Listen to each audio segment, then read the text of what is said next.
Bonjour, la vidéo d'aujourd'hui est consacrée à la deuxième partie de la mécanique du point matériel et on va la consacrer au système de coordonnées, c'est-à-dire les systèmes de coordonnées cartésiennes, cylindriques et sphériques. Et la deuxième vidéo, on va la consacrer entièrement au trièdre de Fresnel.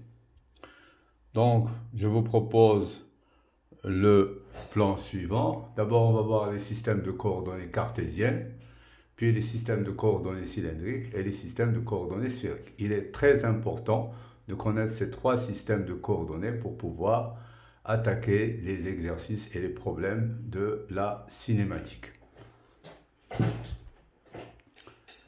Pour les systèmes de coordonnées cartésiennes, on va alors leur définition. Dans le système de coordonnées cartésiennes imaginé par Descartes, d'accord, si vous avez une balle sur une table, et donc nous avons la pièce qui est formée par trois plans, d'accord?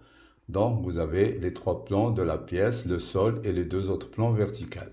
La position du point M va être entièrement connue si on connaît les distances suivantes. Donc la distance du point M, la distance MA, d'accord, la distance MB et la distance MC. Donc MA, MB et MC vont pouvoir nous donner la position du point M. Pourquoi il faut trois coordonnées? Parce que imaginez que lorsque vous regardez un film, il y a un avion qui est perdu dans le ciel. Toujours quand il parle avec la tour de contrôle, il lui donne trois positions: l'altitude, la latitude et la longitude. Les deux murs et le sol sont remplacés par trois plans infinis. Le plan 1 ici, le plan 2 et le plan 3. Ces trois plans sont appelés des surfaces de coordonnées. Pourquoi des surfaces? Parce que il s'agit d'un plan. Et un plan, c'est à deux dimensions. Et à deux dimensions, c'est une surface. L'intersection des plans. Quel plan? Les plans 3 et le plan 2 nous donnent l'axe OX. La même chose, et on va très doucement, l'intersection des plans 1 et 3 nous donne l'axe OY, qui est un axe orienté bien sûr. Et finalement, l'intersection des plans 1 et 2 va nous donner l'axe orienté, qui est l'axe OZ, ou l'axe DZ. Dans ce système d'axes, le point M est repéré par les projections orthogonales. On projette le point M dans le plan XOY, ça nous donne petit m, et M minuscule, rappelez-vous, toujours lorsqu'on va projeter un point dans l'espace, d'abord on va le projeter dans le plan XOY, et cette projection, souvent, on va l'appeler petit m. Une fois on a projeté petit m, le m, on va le projeter orthogonalement suivant l'axe OX nous donne M1, et orthogonalement suivant l'axe OY nous donne M2, et la projection orthogonale suivant l'axe OZ, et donc cette distance au petit m, c'est la même que M3, donc rappelez-vous, nous donne M3.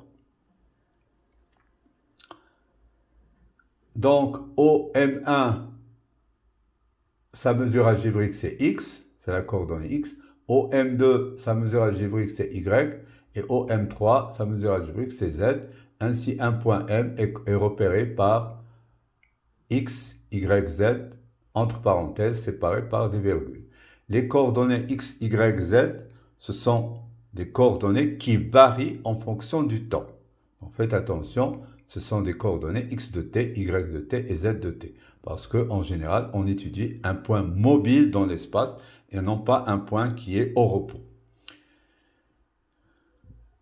Où les distances X égale à OM1, comme je vous ai dit, Y égale à OM2 et Z égale à OM3. Des mesures algébriques appelées les coordonnées cartésiennes du point M. Maintenant, à ce système de coordonnées, on peut associer des vecteurs unitaires. Et donc, je vais vous rappeler, ou bien on va vous montrer comment on dessine un repère trirectangulaire. D'abord, pour tracer un repère, on choisit en général OY perpendiculaire à OZ. Puis, pour tracer OX, OX va être la bisectrice, OX est la bisectrice de l'angle YOZ. Ainsi, vous pouvez tracer d'une manière juste un repère trirectangulaire. Pour le tableau suivant, on résume les coordonnées, leur domaine de variation et les vecteurs unitaires. Des vecteurs unitaires, c'est-à-dire que leur norme est égale à 1. Donc, nous avons le point M, on l'a projeté suivant le plan OXY, nous avons trouvé petit m. Donc, le point M est connu si on connaît X de T, X d'origine, le point O, et il varie entre moins l'infini et plus l'infini dans le cas général, donc ayant le même sens que OX. Nous avons la coordonnée et à cette coordonnée, on va associer, à cet axe, on va associer le vecteur unitaire EX. Nous avons Y et qui varie aussi entre moins l'infini et plus l'infini, on lui associe un vecteur unitaire EY. Et nous avons finalement, suivant l'axe OZ, nous avons le vecteur unitaire EZ qui est tel que Z varie entre moins l'infini et plus l'infini.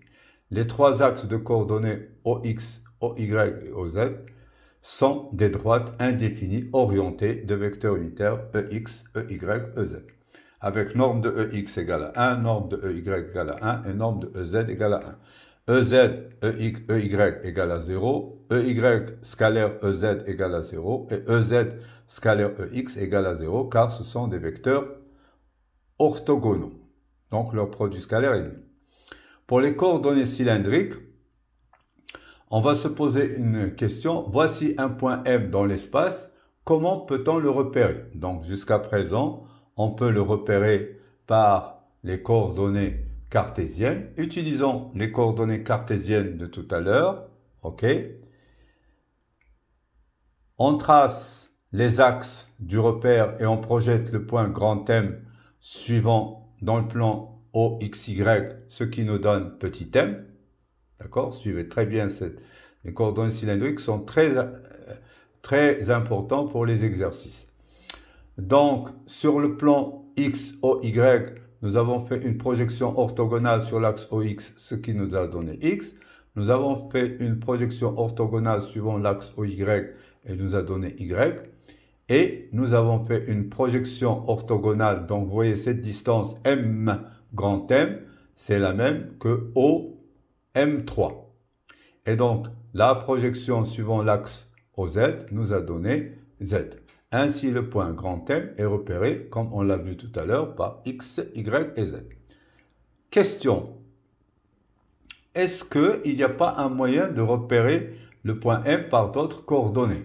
Ainsi, M est repéré par les coordonnées X, Y, Z. Z, en général, on l'appelle la cote. D'accord? C'est la cote où on dit l'altitude. X et Y repèrent la position du point petit m. Une remarque très importante ici. Lorsque Z égale à 0, on ne va pas parler de coordonnées cylindriques, mais on dit qu'on est en coordonnées polaires. C'est-à-dire on est dans le plan. Rappelez-vous ceci. Lorsque Z égale à 0, on dit on est en coordonnées polaires. La question qu'on se pose, est-ce que on peut repérer le point petit m par d'autres coordonnées?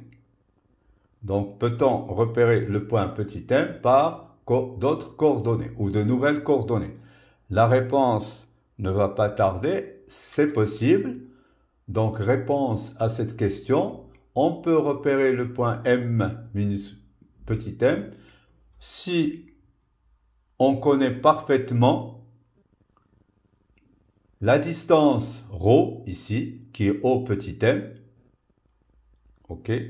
si on connaît la distance ρ qui est O petit m, et aussi si on connaît l'angle φ qui est entre OX et O petit m.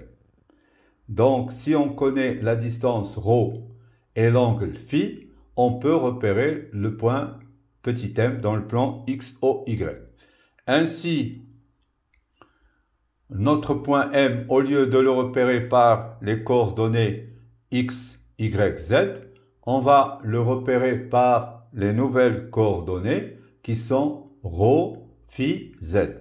Vous avez remarqué que en passant des coordonnées cartésiennes en coordonnées cylindriques, la seule coordonnée qui est restée fixe, c'est Z. Ces coordonnées sont appelées coordonnées cylindriques. Je réitère encore ma remarque de tout à l'heure importante. Lorsque Z égale à 0, ces coordonnées sont appelées les coordonnées polaires. Aussi, je précise qu'en général, ρ est une fonction du temps t et φ est une fonction du temps t. Parce qu'il n'est pas intéressant d'utiliser, il se peut qu'ils soient tous les deux, il se peut qu'ils soient l'un des deux, mais au moins une des coordonnées est fonction du temps, sinon toutes les trois sont fonction du temps. Tout dépend du mouvement du point M considéré. Comme tout à l'heure, nous allons voir le domaine de variation de chaque coordonnée. ρ, c'est le module de O petit m, on est d'accord, c'est le module de O petit m, il varie de 0 à plus l'infini. En général, ρ est appelé la coordonnée radiale. Radiale, pourquoi? Parce que c'est suivant un rayon. La coordonnée φ ou la coordonnée, on dit orthoradiale, d'accord? C'est φ, c'est l'angle entre OX et O petit m, j'insiste, et donc φ varie de 0 à 2π. Et on termine par la coordonnée Z que nous avons vue tout à l'heure, c'est la même que celle, c'est la distance M grand M. Et M grand M, c'est la même que O M3 de tout à l'heure, et Z varie entre moins l'infini plus l'infini si jamais nous avons un cylindre de hauteur infinie. Il est intéressant de savoir passer des coordonnées cartésiennes aux coordonnées cylindriques et vice-versa.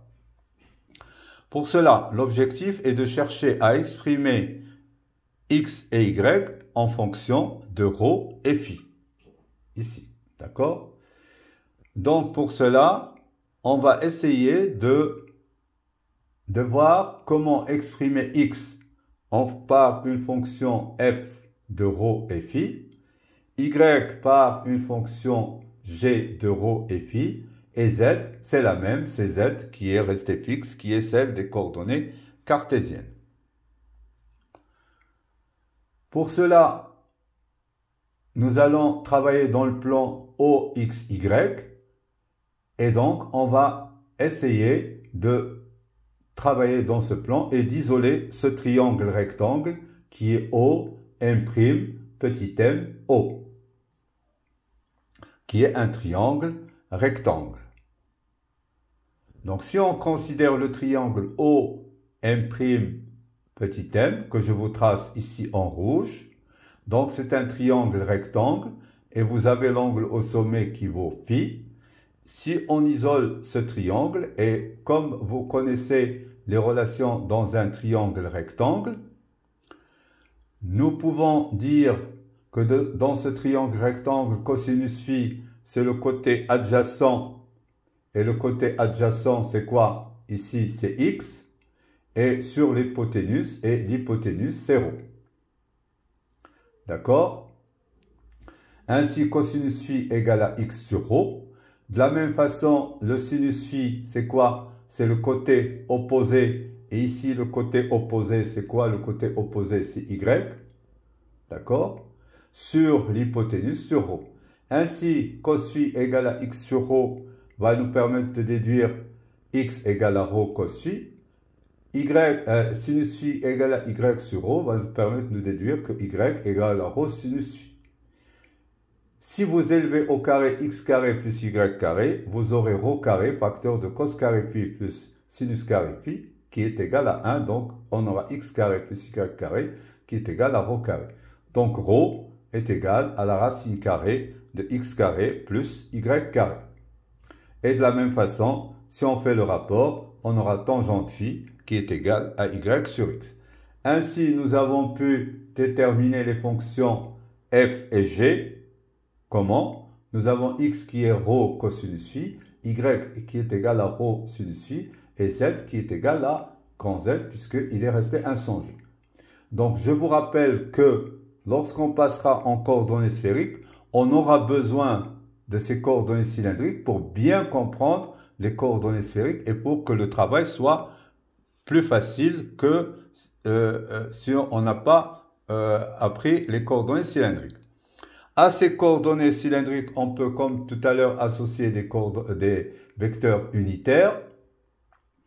Donc, on trace un repère, mais on va le translater suivant l'axe OZ sur O', donc au centre O'.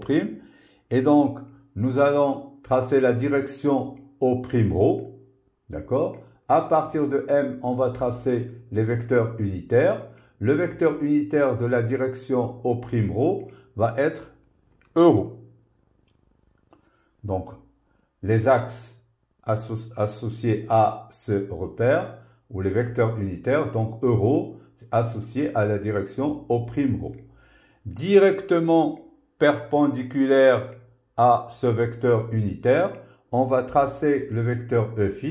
Et comment on trace le vecteur Eφ? C'est un vecteur qui va être tangent au cercle, puisque Φ varie de 0 à 2π. Donc, ça va décrire un cercle.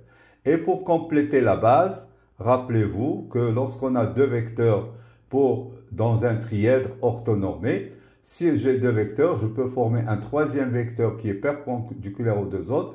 Et bien, Euro vectoriel Eφ doit nous donner EZ. Donc, puisque Z est resté commun aux deux repères, on complète la base par EZ. Et EZ va être un vecteur qui va être égal à Euro vectoriel Eφ. Ainsi, nous avons formé notre base cylindrique Euro, Eφ, EZ. Rappelez-vous ici, c'est EZ qui est resté fixe pour essayer d'utiliser cette propriété pour comprendre les coordonnées sphériques. Pour un autre point, pour vous montrer que cette base, elle est mobile, elle n'est pas fixe, si on essaie de la tracer en un point M', eh bien, de la même manière, on va essayer de tracer Euro, c'est suivant la direction O'Ρ, Eφ, c'est tangent au cercle, et EZ, c'est la verticale qui est perpendiculaire aux deux autres vecteurs. Cela veut dire que la base Euro, Eφ change de direction et de sens suivant la position du point M. Ainsi, en conclusion, Euro, Eφ et EZ sont respectivement les vecteurs unitaires associés aux axes des ρ, les axes des φ et les axes des z dirigés dans le sens croissant des variables ρ, φ et z. Ici, une remarque très importante, donc faites attention, les vecteurs unitaires Euro, Eφ et z, ce sont des vecteurs qui varient au cours du temps.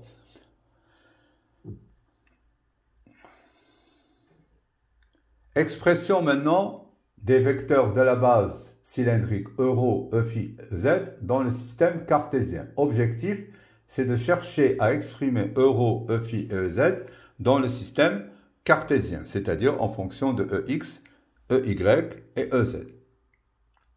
Donc, pour chercher Euro et Eφ, rappelez-vous, la projection d'un vecteur suivant un axe est égale au produit scalaire de ce vecteur par le vecteur unitaire de cet axe. Donc, pour projeter Euro suivant Ex, nous allons écrire que Euro, c'est égal au produit scalaire Ex porté par Ex. Donc, sur la figure, vous voyez pourquoi on les appelle coordonnées cylindriques, parce que la direction O'M va décrire le rayon du cylindre. La direction de Φ va nous décrire un cercle. Et pour compléter le cylindre, la direction suivant Z va nous décrire la hauteur du cylindre. Ainsi, si vous voulez vous être dans le plan X ou Y, il s'agit de regarder le cylindre par-dessus. Nous avons EZ qui est le même que EZ des coordonnées cartésiennes, donc il n'y a pas de changement. Pour représenter les vecteurs euro et EFI en fonction de EX et EY, on va regarder le cylindre par-dessus. Donc vous allez voir cette figure qui est dans le plan OXY et qui est perpendiculaire au vecteur EZ qui est commun aux deux autres. Donc vous avez les vecteurs unitaires euro et EFI, d'accord? Et on va la ramener à l'origine du repère. Entre EX et euro, vous avez l'angle phi. Et la même chose, entre EY et EFI, vous avez l'angle phi. Et bien sûr, les deux vecteurs unitaires, euro et EFI, sont orthogonaux. Et la même chose, les deux vecteurs unitaires EX et Y sont orthogonaux. Si vous faites euro scalaire EX, c'est norme de euro qui est 1, norme de EX qui est 1, cosinus entre les deux. Et l'angle qui est entre EX et euro, c'est phi. Donc, c'est pour cela que ça fait cosinus phi suivant EX. La même chose pour projeter EFI suivant EY. Vous faites EFI scalaire EY, c'est norme de EFI qui est 1, norme de EY qui est 1, cosinus de l'angle entre EFI et EY. Et vous voyez très bien qu'entre EFI et EY, il y a l'angle phi. Donc, ça fait cosinus phi suivant EY. Maintenant, la projection de euro suivant EY. Donc, c'est EY scalaire euro. C'est norme de EY qui est 1. Norme de euro qui est 1. Et cosinus de l'angle entre euro et EY. Entre euro et EY, nous avons l'angle phi plus pi demi. Donc, vous voyez, c'est l'angle phi plus pi demi. Et cosinus phi plus pi demi, ça fait moins sinus phi. Et de la même façon, l'angle entre euro et EY. Et entre euro et EY, c'est phi plus moins pi demi. Et pi demi moins phi, c'est cosinus pi demi moins phi, ça fait sinus phi. Maintenant, E phi scalaire EX, norme de E phi c'est 1, norme de EX c'est 1, cosinus entre les deux, et cosinus entre les deux, c'est cosinus pi demi plus phi, et cos pi demi plus phi, ça fait moins sinus phi. Ainsi, euro c'est cos phi EX plus sinus phi EY, et E phi c'est moins sinus phi EX plus cosinus phi EY. Vous remarquez qu'on a obtenu des vecteurs unitaires. Pourquoi? Parce que la norme de euro au carré, c'est cos carré pi plus sinus carré pi égale à 1. La norme de E phi au carré, c'est sinus carré pi plus cos carré pi égale à 1. Et que ce sont des vecteurs qui sont orthogonaux. Pourquoi? Parce que si vous faites euro scalaire E phi, vous aurez cos phi fois moins sinus phi, ça fait moins cos phi sinus phi. Et ça fait sinus phi fois cos phi, ça fait sinus phi cos phi. Donc vous aurez moins cos phi sin phi plus sin phi cos phi, ça fait 0. Donc le résultat est juste. Avant d'aborder les coordonnées sphériques, je vais vous montrer une méthode très pratique. Connaissant un seul vecteur unitaire, je peux déduire l'autre. Donc, connaissant euro, je peux déduire EFI tout simplement parce que euro et EFI sont toujours séparés par un angle, sont toujours orthogonaux. Ainsi, si je connais euro, je peux déduire EFI tout simplement en remplaçant dans euro phi par phi plus pi demi. Je reviens en arrière pour vous montrer. Ainsi, si vous remplacez dans euro phi par phi plus pi demi, vous aurez cosinus de phi plus pi demi, c'est moins sinus phi. Et sinus de phi plus pi demi, ça fait cosinus phi. Ainsi, vous obtenez directement E phi, tout simplement en remplaçant dans euro phi par phi plus pi demi. Aussi, on peut obtenir E phi directement par la règle de trièdre direct. Si vous faites EZ vectoriel euro, vous allez obtenir E phi. Et aussi, on peut obtenir E phi par la méthode de dérivation par rapport à un angle polaire. La dérivée de euro par rapport à phi va nous donner E phi. Effectivement, la dérivée de cosinus phi, c'est moins sinus phi, et la dérivée de sinus phi, c'est cosinus phi. Donc, vous avez plusieurs manières pour déterminer le vecteur E phi connaissant euro. C'est ce que je vous explique ici. Alors, connaissant le vecteur euro, on peut déduire le vecteur E phi par E phi égale à euro à phi plus pi demi. Donc, vous remplacez phi par phi plus pi demi. Cosinus de phi plus pi demi, c'est moins sinus phi, Ex.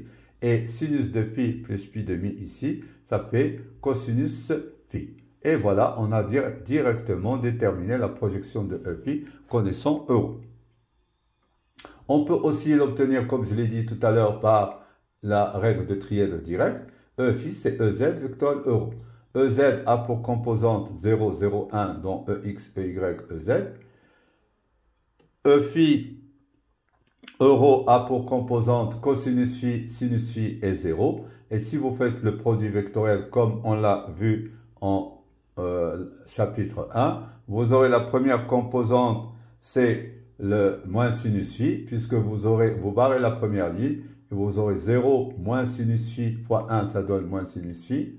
Vous barrez la deuxième ligne, et vous aurez 0 fois 0, c'est 0. 1 fois moins cosinus phi, mais avec un signe moins, ça donne cosinus phi. Et la dernière, vous aurez 0 fois sinus phi, c'est 0. Moins 0 fois cosinus phi, c'est 0. Donc, je crois que j'ai assez explicité cette partie, puisque c'est une partie très intéressante. Elle va nous permettre de comprendre facilement les coordonnées sphériques.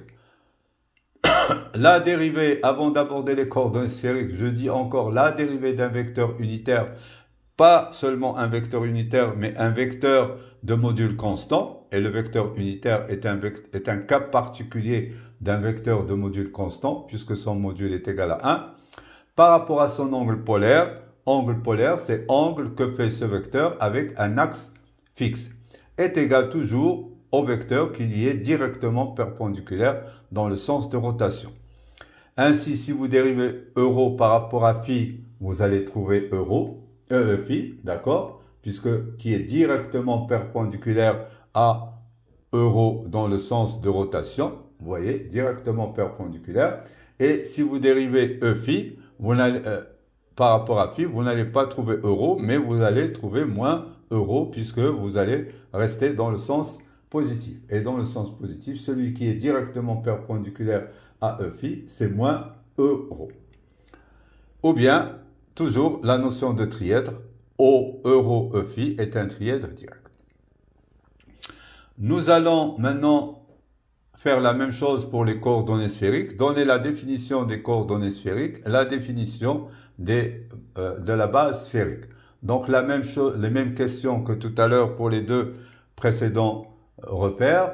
Comment on peut repérer un point M autre que par x, y, z et autre par ρ, phi et z? Donc jusqu'à présent, on trace les axes du repère et on exprime M en coordonnées cylindriques. Question, donc, peut-on repérer le point M dans le demi-plan phi égale constante par de nouvelles coordonnées? Donc, regardez. La réponse est oui. Pourquoi? Parce que si on fait la même chose que ce qu'on a fait tout à l'heure par les coordonnées cylindriques, le point M sera parfaitement connu si on connaît la distance R qui est OM et l'angle θ qui est l'angle entre O grand M et OZ. Ainsi, repérer le point M par les coordonnées cylindriques ρ, phi, z sera repéré par les coordonnées R, θ, phi. Comme le passage des cartésiens cylindriques Z est resté le même, ici, qui est resté fixe? C'est phi. Donc, les coordonnées cylindriques seront R, θ, phi. Je tiens à faire une remarque très importante ici. Parfois, dans certains exercices ou certains livres, ils notent R comme la coordonnée radiale des coordonnées cylindriques. Donc, ici, on ne fait pas de confusion. On est bien c'est bien expliqué pédagogiquement. R, θ et Φ sont les coordonnées sphériques. La même chose que pour les coordonnées cylindriques. R, c'est le module de OM. Il varie entre 0 et plus l'infini pour une sphère de rayon infini. La coordonnée θ, c'est l'angle entre OZ et O grand M. Et il varie de 0 à π, c'est-à-dire entre le pôle nord et le pôle sud. Et la calotte sphérique, ce que je peux appeler la calotte sphérique, c'est décrit par la coordonnée π. C'est l'angle entre OX et O petit m. Avec O petit m, c'est la projection de grand M dans le plan XOY. La même chose qu'on a fait pour les coordonnées cylindriques, on va le faire par les coordonnées sphériques. On va essayer d'exprimer X, Y, Z en fonction de R, θ et Φ. Et on va donc chercher les fonctions f, g, h, telles que x égale à f de r, de θ et de h. Maintenant, on a une fonction de 3 variables. Y égale une fonction g de r, de θ et h. Et z est une fonction de h, de r, θ et φ. Donc, pour cela, nous allons la même chose travailler dans un triangle rectangle. Soit r, θ et φ les coordonnées du point M.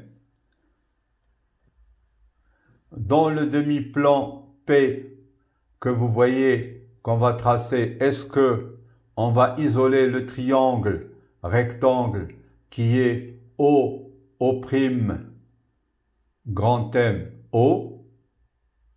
Et si on isole ce triangle rectangle, on va pouvoir déterminer le cosinus et le sinus de θ.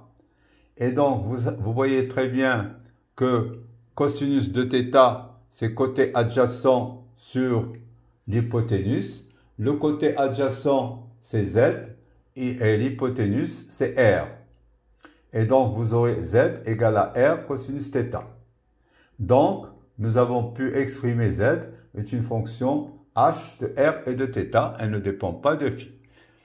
La même chose, si on veut chercher le sinus θ, c'est le côté opposé qui est ρ sur R, l'hypoténuse.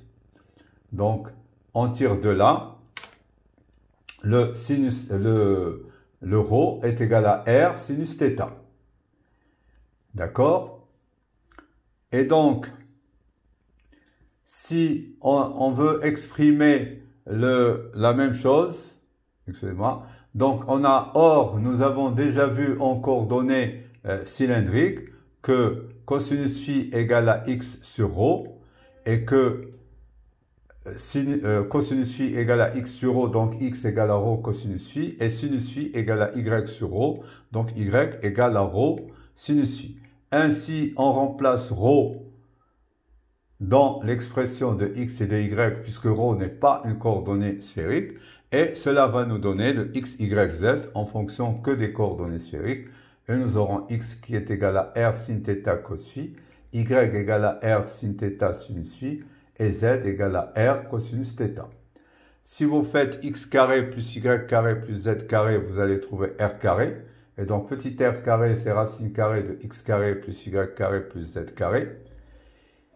Et si vous faites tangente phi, vous allez, comme en coordonnées cylindriques, on a vu c'est y sur x. Et tangente θ, c'est racine carrée de x carré plus y carré sur racine carrée de z carré. C'est quoi tangente θ? Eh bien, tout simplement, comme x carré plus y carré, c'est ρ carré. Donc, ça fait racine carrée de ρ carré, donc ça fait ρ sur z. Voilà pour les coordonnées. Donc, ce qu'on a fait pour les coordonnées, on va essayer de trouver les expressions des vecteurs unitaires. Comme pour les coordonnées cylindriques, à partir du point M, on trace les vecteurs unitaires tangents et dans le sens croissant des trois axes.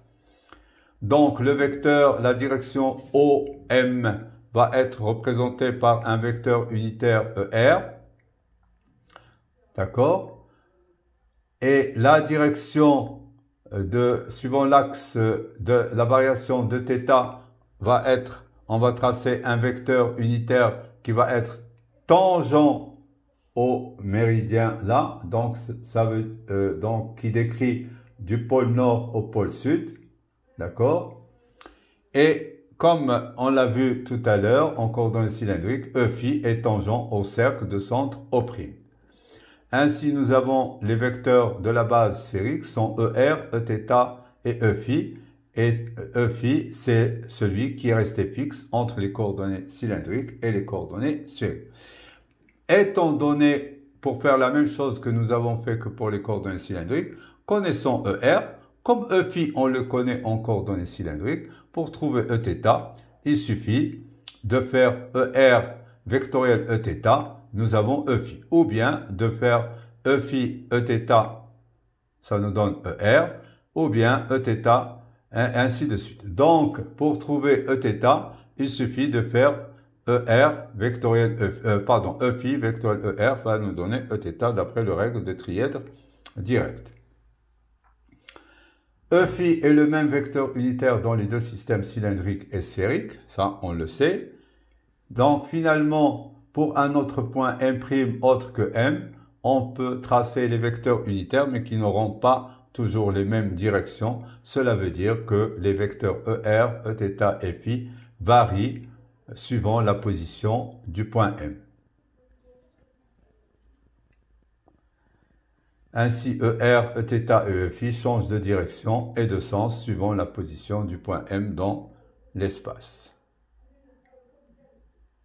ER, Eθ et Eφ sont respectivement les vecteurs unitaires associés aux axes des R, des θ et des φ dirigés dans le sens croissant R, θ et φ. Donc je répète ici, si vous faites Eφ vectoriel ER, vous devriez trouver Eθ. Comme il suffit d'exprimer seulement ER, et connaissant ER, on peut déterminer Eθ puisque Eφ est déjà connu. Dernière partie, on va essayer d'exprimer ER, Eθ et Eφ dans le système cartésien. Étant donné qu'il est plus difficile de passer directement des systèmes cartésiens ou des systèmes sphériques vers les systèmes cartésiens ou vice-versa, donc on va procéder en deux étapes. Et comme les deux étapes sont identiques, donc il vaut mieux passer par l'étape 1 et l'étape 2 au lieu de passer directement. On cherche à exprimer ER et Eθ et Eφ. La première étape, on va passer du sphérique au cylindrique. Et après, comme on connaît déjà le passage du cylindrique au cartésien, cela va nous donner le sphérique en cartésien.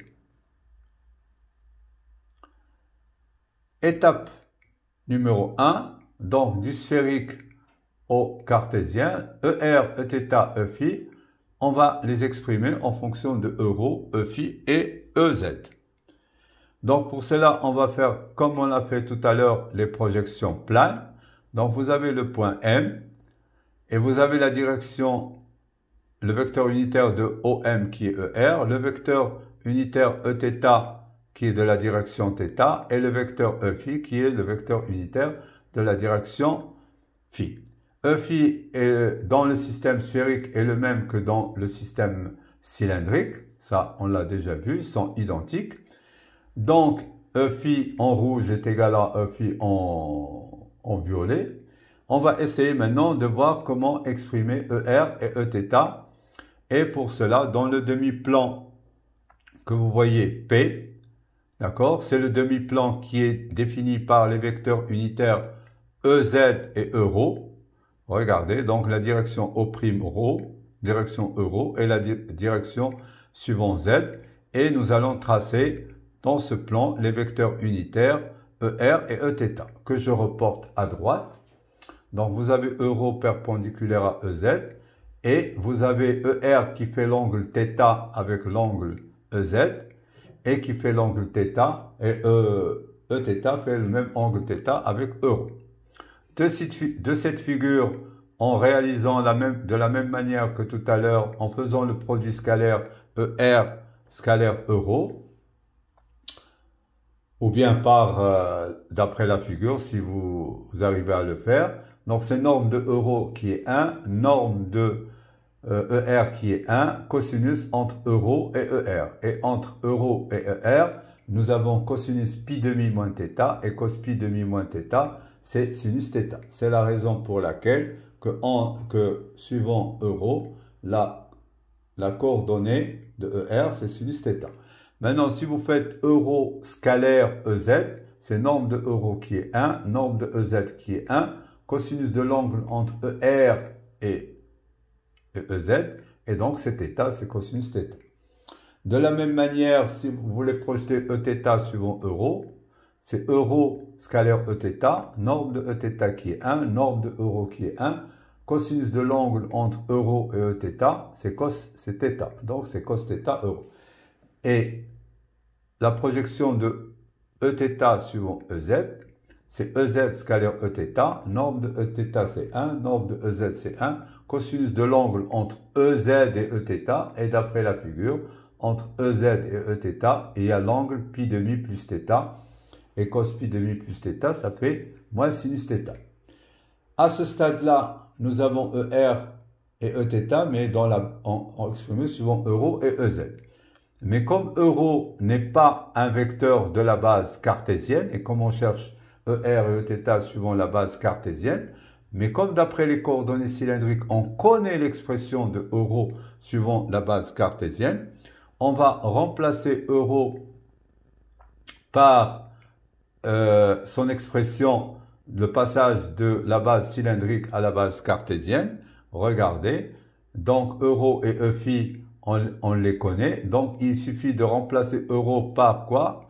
Par cosinus phi EX plus sinus phi EY, qu'on a vu, et E phi c'est moins sinus phi EX plus cosinus phi EY. C'est un résultat qui a été établi aux diapositives des coordonnées cylindriques. Ainsi, si on fait ce travail-là, on aura ER, Eθ et E phi dans la base cartésienne. Les deux étapes vont donner les expressions de ER, Eθ et E phi. Ainsi, ER c'est sin θ cos phi EX plus sin θ sinus phi EY plus cos θ EZ.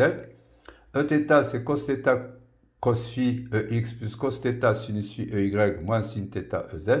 Et E phi c'est moins sinus phi EX plus cosinus phi EY.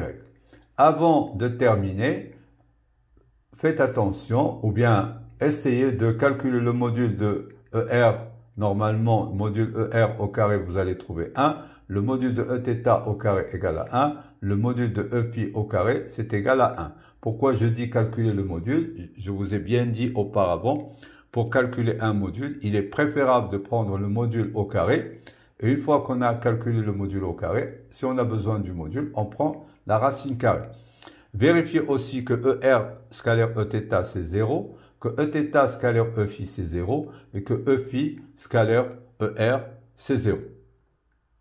On termine par les mêmes remarques qu'on a fait tout à l'heure pour les coordonnées sphériques.